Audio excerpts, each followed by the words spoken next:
Hello friends, welcome back to the channel. Today I'll be checking out the history of Japan. I'm aware that this country has a very rich and long history. Very rich and long history. And I'm really looking forward to checking it out. If you are new here, please consider subscribing to the channel and also hit the like button if you enjoyed the reaction. Let's get right into the video. Japan is an island by the sea filled with volcanoes and it's beautiful. In the year negative... That's actually very true.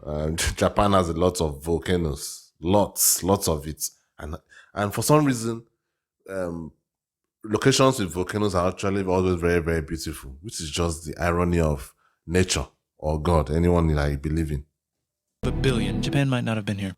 In the year negative 40,000, it was here, and you could walk to it, and some people walked to it. Wow. Then it got warmer, some icebergs melted, it became an island, and now there's lots of trees, because it's warmer. So now there's people on the island, they're basically sort of hanging out in between the mountains, eating nuts off trees, and using the latest technology, like stones and bowls. Ding dong, it's the outside world, and they have technology from the future, like really good metal and crazy rice farms. Now you can make a lot of rice really quickly. That means if you own the farm, you own a lot of food, which is something everybody needs to survive. So that makes you king. Rice farming and rice kingdoms spread across the land, all the way to here. The most important kingdoms were here, and here. But this one was the most important, ruled by a heavenly superperson, or emperor for short. Knock knock, get the door, it's religion. The new prince wants everyone to try this hot new religion. Right? Yeah. Please try this religion, he said. No, said everybody. Try it, he said.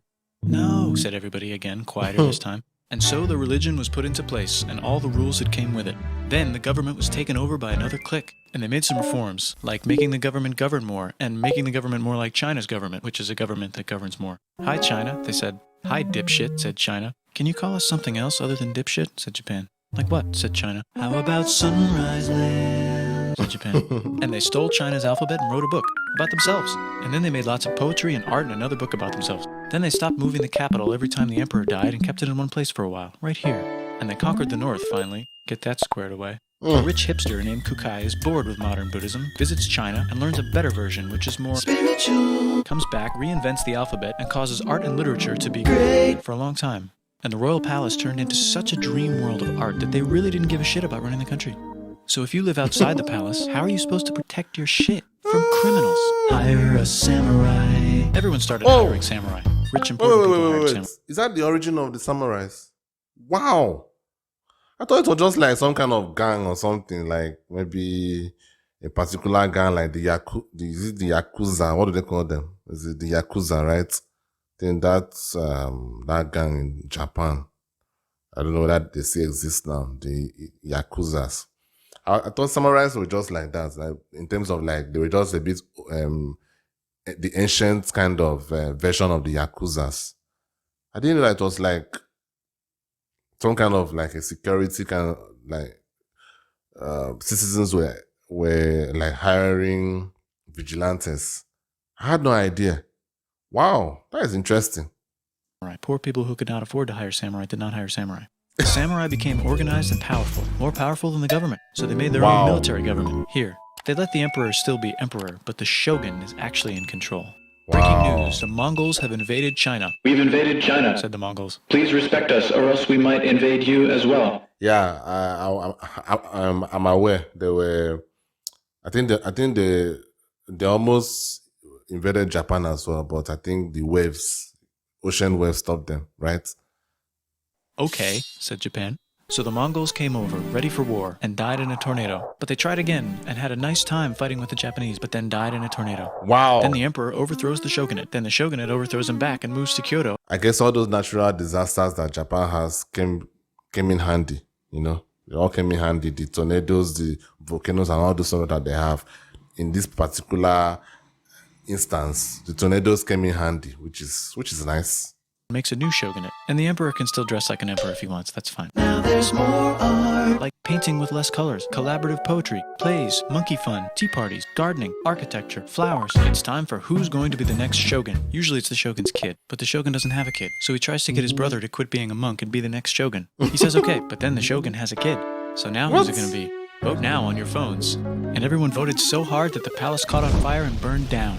The shogun actually didn't care. He was off somewhere doing poetry. And the whole country broke into pieces. Wow. Everyone is fighting with each other for local power, and it's anybody's game.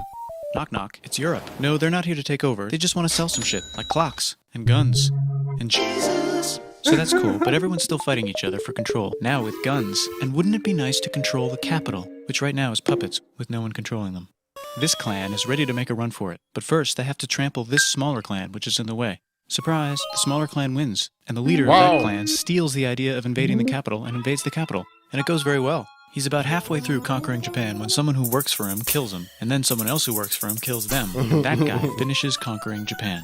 And then he confiscated everybody's swords and made some rules. And now I'm going to invade Korea and then hopefully China. Wait. Confiscated everybody's swords. Almost like Game of Thrones. The Iron Chair. I hope that is not where the origin of, like, I know, the writer of Game of Thrones took a lot of inspiration from real life figures or real life stories. Did it come from Japanese folklore, or was it a British folklore? I used to think that almost all the stories in Game of Thrones were like British folklore things. Maybe it happened everywhere. I don't know. Maybe everybody just used to collect their enemies' swords and confiscate it or something. I don't know. China, he said, and failed, and also died. But before he died, he told these 5 guys to take care of his 5-year-old son until he's old enough to be the next ruler of Japan. And the 5 guys said, yeah, right, it's not going to be this kid. It's going to be one of us, because we're grown-ups. And it's probably going to be this guy, who happens to be way more rich and powerful than the others. A lot of people support him, but a lot of people support not supporting him. They have a fight, and he wins, and starts a new government, right here. And he still lets the emperor dress like an emperor, and have very nice things. But don't get confused, this is the new government, and they are very strict. So strict they closed the country. No one can leave, and no one can come in. Really? Except for the Dutch, if they want to buy and sell shit, but they have to do it right here.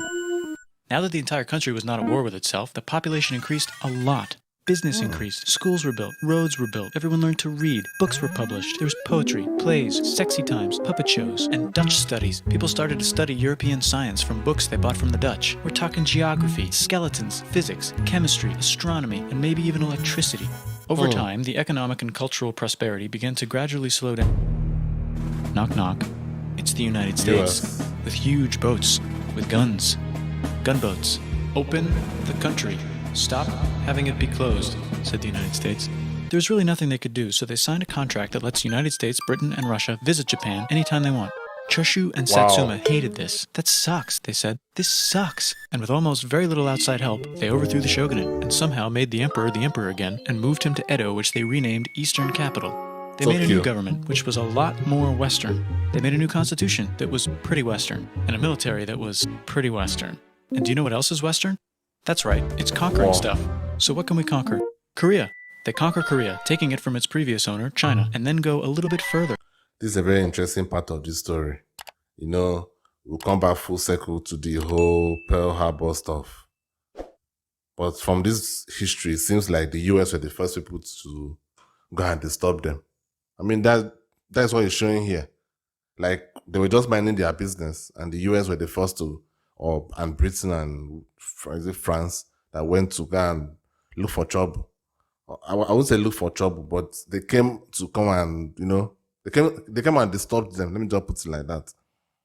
So if they did that and they now, made these people to start thinking differently, like from what is being said here, they started learning Western stuff, and the Western way is to try and, conquer, I guess. So, I mean, who is to blame them for also wanting to try to conquer Pearl Harbor? Though it was a very stupid move, but I mean, people try to conquer stuff. Doesn't mean that it's the right decision, but people always try to conquer stuff. So, I mean, this is actually interesting. I didn't know this part of the history.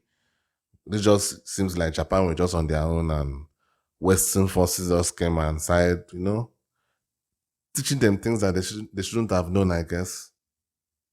And Russia rushes in out of nowhere and says, "Stop, no, you can't take that. We were going to build a railroad through here to try to get some warm water." And Russia builds their railroad, supervised by a shit ton of soldiers. And then when the railroad was done, they downgraded to a fuck ton. Did I say downgrade? I meant upgrade. And Japan says, "Can you maybe chill?" And Russia says, "How about maybe you chill?" Japan is kind of scared of Russia. You'll never guess who's also kind of scared of Russia. Great Britain. So Japan and Great Britain make an alliance together so they can be a little less scared of Russia. Feeling confident, Japan goes to war against Russia, just for a moment, and then they both get tired and stop. It's time for World War I. The world is about to have a war, because it's the 1900s and weapons are getting crazy, and all these empires are excited to try them out on each other. Meanwhile, Japan has been enjoying conquering stuff and wants more. And the next thing on their list is this part of China and lots of tiny islands. All that stuff belongs to Germany, which just had war declared on it by Britain because Britain was friends with Belgium, which was being trespassed by Germany in order to get to France to kick France's ass because France is friends with Russia, who was getting ready to kick Austria's ass because Austria was getting ready to kick Serbia's ass because someone from Serbia shot the leader of Austria's ass. Or actually shot him in the head. And Britain is currently friends with Japan, so you know what that means. Duh, Japan should take the islands. Which they wanted to do anyway, so they called Britain on the telly to sort of let them know. And then they did it. And they also helped Britain a little here and there with some errands and stuff. Now the war is over, and congratulations, Japan, you technically fought in the war, which means you get to sit at the negotiating table with the big dudes, where they decided who owns what. And yes, Japan gets to keep all that shit they stole from Germany. You also get to join the post-war mega alliance, the League of Nations, whose mission statement is to try not to take over the world.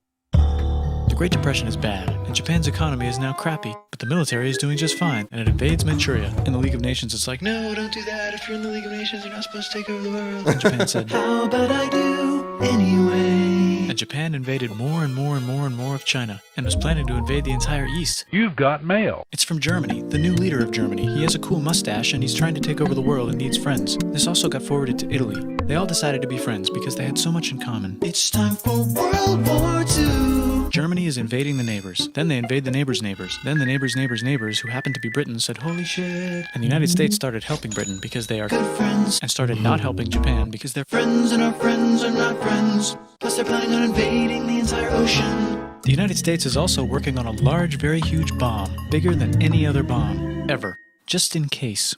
But they still haven't joined the war. War looks bad on TV, and the United States is really starting to care about their image. But then I've always wondered why the other countries were not working on this bomb.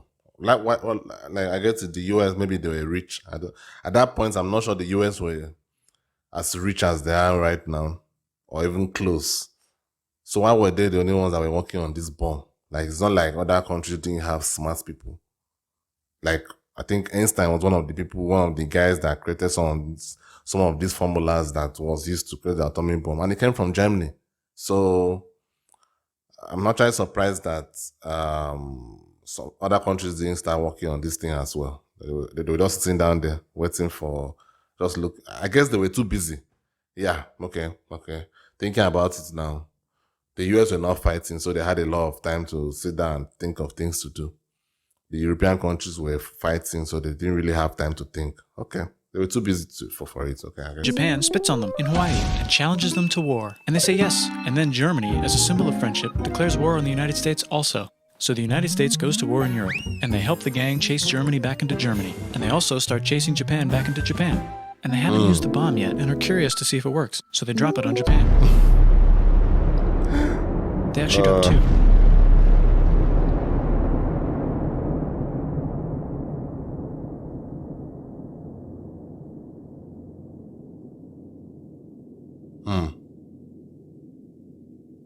The United States installed a new government, inspired by the United States government, with just the right ingredients for a post-war economic miracle. And Japan starts making TVs, VCRs, automobiles, and camcorders as fast as they can, and also better than everybody else. They get rich, and the economy goes wild, and then the miracle wears off. But everything's still pretty cool, I guess. Bye. What? That was a very abrupt ending. Man, Japan is kind of interesting though. Like, they have a rich history. They also have a history of very, very stubborn population. I knew about that even before I started this channel, started learning more history. I already knew that the Japanese were some of the toughest kind of people or men, anyhow you want to look at it, in history. Like, they were stubborn. I think that was part of the reason why the US had to drop that bomb, because they were not going to surrender. They were not. So that was how they had to drop that bomb. And one of my friends used to say something that the ancestors of Japan, like, this my friend is like a history guy. He was always a history guy before I even started following the whole history stuff. he was saying that that Japan is now the US bitch. That is a shame that their ancestors would be so ashamed of the current Japan. That's what these are not my words, these are my friends' words. That Japanese ancestors would be ashamed of the current Japan being so much of a bitch to the United States. But can you blame them? Can you blame them? After that bomb, I think after those 2 bombs, that was when Japan were like, okay, letting the US to do whatever they wanted to do in their country. But wow. Okay. That was very interesting. I hope you guys enjoyed the video. If you did, hit that like button. It really helps me out. It takes nothing away from you. I really appreciate it. Thank you for watching. See you next time.